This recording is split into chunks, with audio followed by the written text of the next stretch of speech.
bienvenue sur le Vapelier, les nuages, pour cette revue matériel qui va nous emmener chez Uwell, avec le Krone 4 Tank. Voilà un tank que vous retrouverez aux alentours de 34,90. Et tout de suite, on va se diriger vers l'unboxing.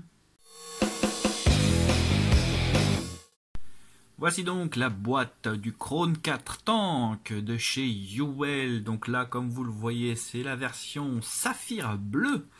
Une belle couleur, comme souvent. Et vous aurez d'autres coloris. Vous le trouverez en noir, en argent, en vert, en rainbow et en violet. Voilà. Sur les côtés, on a les logos qui vont bien. Derrière, on a les informations sur ce que contient la boîte, un message d'attention ainsi que le scratch code. Voilà. Sur l'autre côté, on a les sites web de Uwell où vous pouvez retrouver toutes les informations et les news. Voilà. Donc, on va ouvrir cette jolie boîte. Voilà. On a de nouveau le logo de chez Krone. Hop, on ouvre ça. Voilà. Donc là, qu'est-ce qu'on a? On a d'abord un manuel d'utilisation qui est très détaillé et l'avantage, comme vous le voyez, c'est qu'il y a beaucoup de photos. Donc pas besoin forcément de parler très bien l'anglais, hein. Vous comprenez très vite rien qu'avec les photos. Voilà. On a également voilà, un petit message d'attention pour l'utilisation de cet appareil. Vous avez un kit de joints ainsi qu'un remplacement au niveau du top cap que je vous montrerai par la suite. Voilà, on a un petit sachet pour éviter voilà, un taux d'humidité trop. On a une résistance ici, celle-ci c'est la 0,2. Hein, 0,2 que vous pouvez utiliser de 70 à 80 watts. Voilà. Ici vous avez un second Pyrex. Pourquoi second? Tout simplement parce que comme vous le voyez, il y en a deux. Donc vous pouvez soit vaper avec le Pyrex d'origine qui est de 6 ml, soit vaper avec celui-ci qui est donc dans sa petite pochette et qui lui fait 5 ml. Voilà. Donc c'est une capacité, c'est tout simplement, moi je trouve assez utile parce que bon, voilà. Le format bulbe est assez à la mode en ce moment, comme vous voyez le format bulbe ici est assez à la mode et donc Uwell a décidé de le mettre directement en format bulbe, ce que je trouve plutôt intéressant. Donc le Krone 4 mesure 54,8 mm de hauteur, il mesure 25 mm de diamètre. En dessous, on peut voir un pin qui n'est pas réglable, ainsi voilà, que l'identification et le site web de Uwell.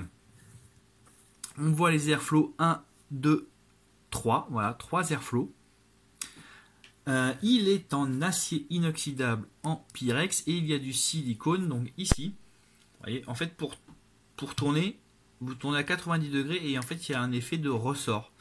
Donc du coup, voilà, on a parfaitement...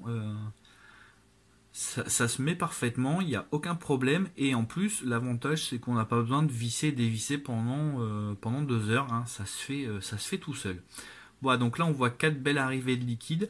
L'avantage, c'est que c'est un petit peu enfoncé. Donc du coup, même si vous appuyez trop fort, le liquide ne va pas sortir ou se déverser à l'intérieur. Il va bien rester dans l'espèce de canal qu'il y a tout autour de la cheminée.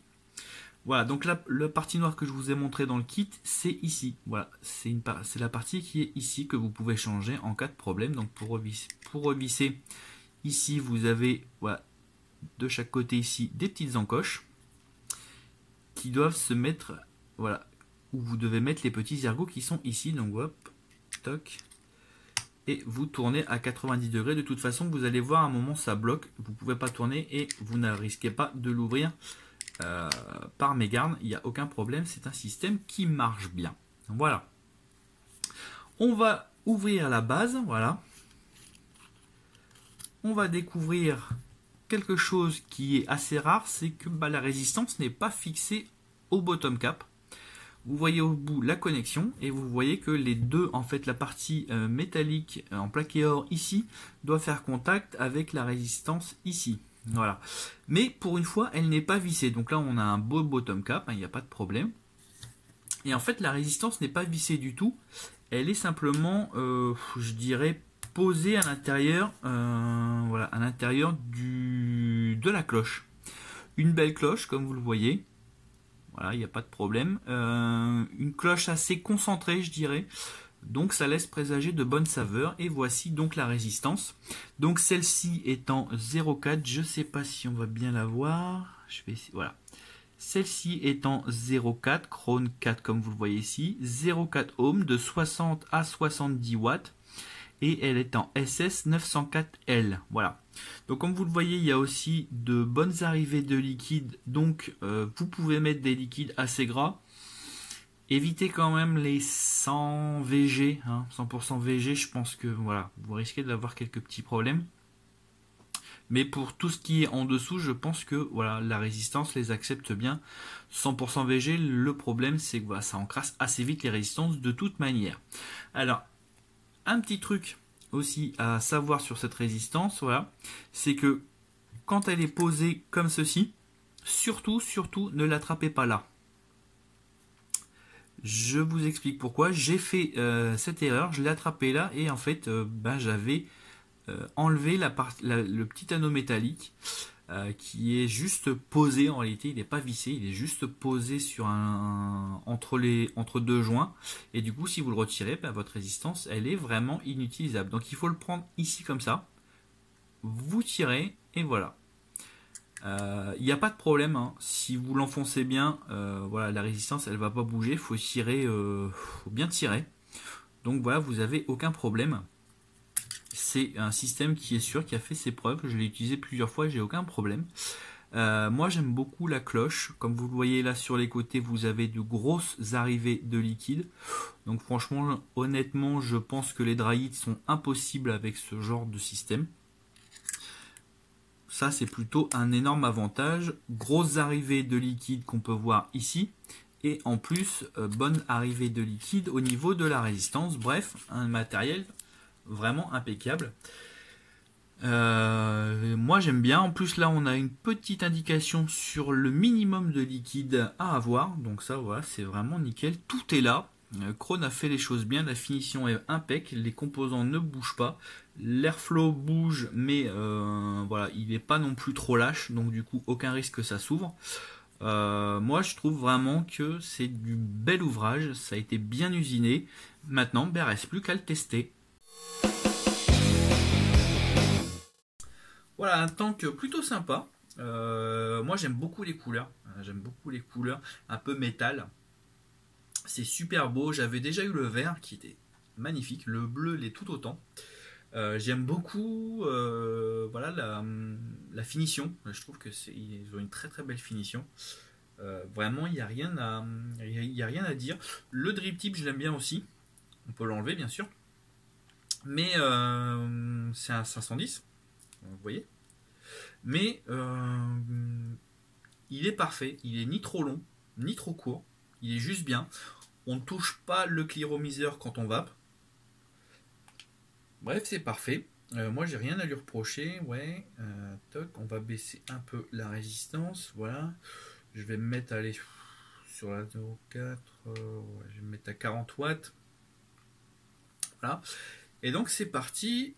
J'ouvre les airflows à fond et on est parti pour la vape.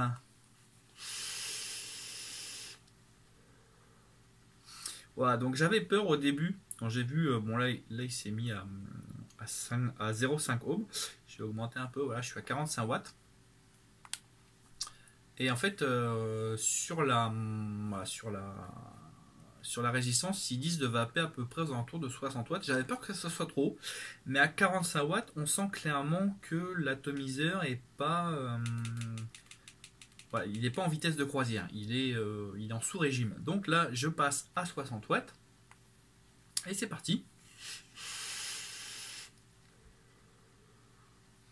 Et tout de suite, c'est beaucoup mieux. On a vraiment une grosse différence. Déjà, au niveau de tirage, on n'a pas l'impression qu'il est en sous-régime. Voilà, quoique, allez. Je vais pousser le vis un peu loin. Je vais le mettre on va aller à 60, 65. Voilà, je l'ai mis à 65 watts.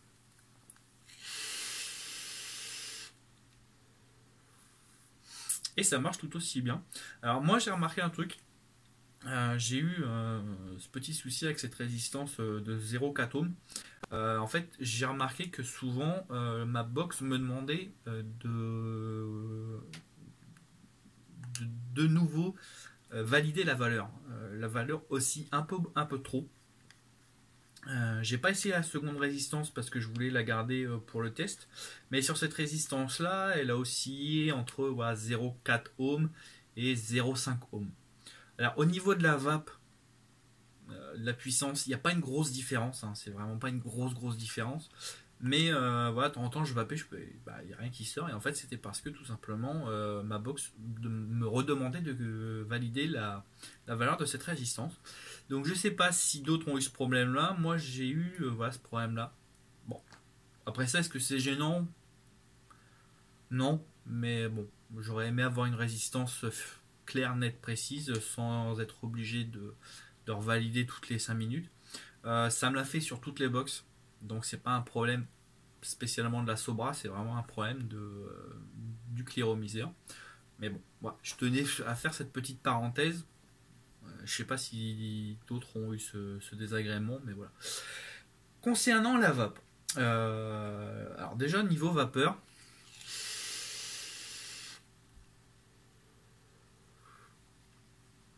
c'est plus que satisfaisant, hein. Je suis à 65 watts, ça envoie du 65 watts, il n'y a aucun problème là-dessus. Moi, ce qui m'intéressait le plus, c'était la saveur.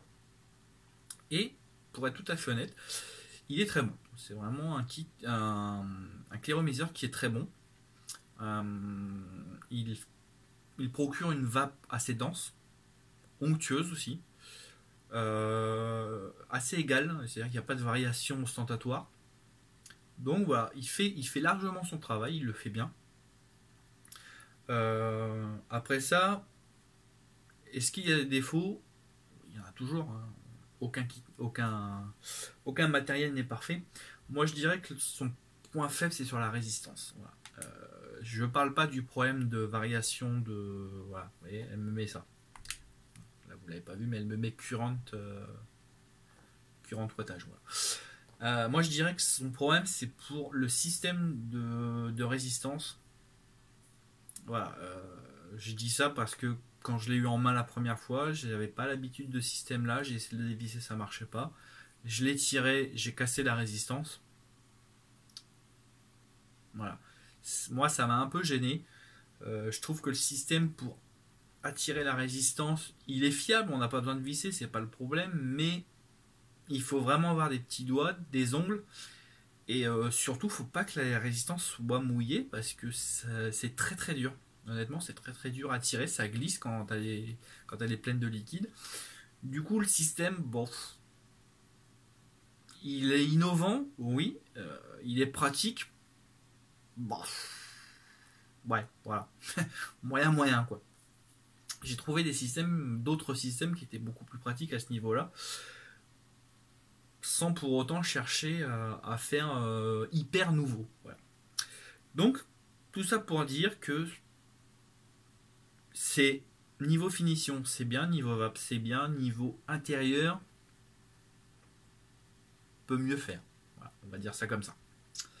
Ce qui explique sa note de 4,4 sur le Vapelier. Voilà, vous savez tout sur ce Krone 4 de chez UL. Et sur ces bonnes paroles, je vais vous dire au revoir et à bientôt pour de nouvelles aventures.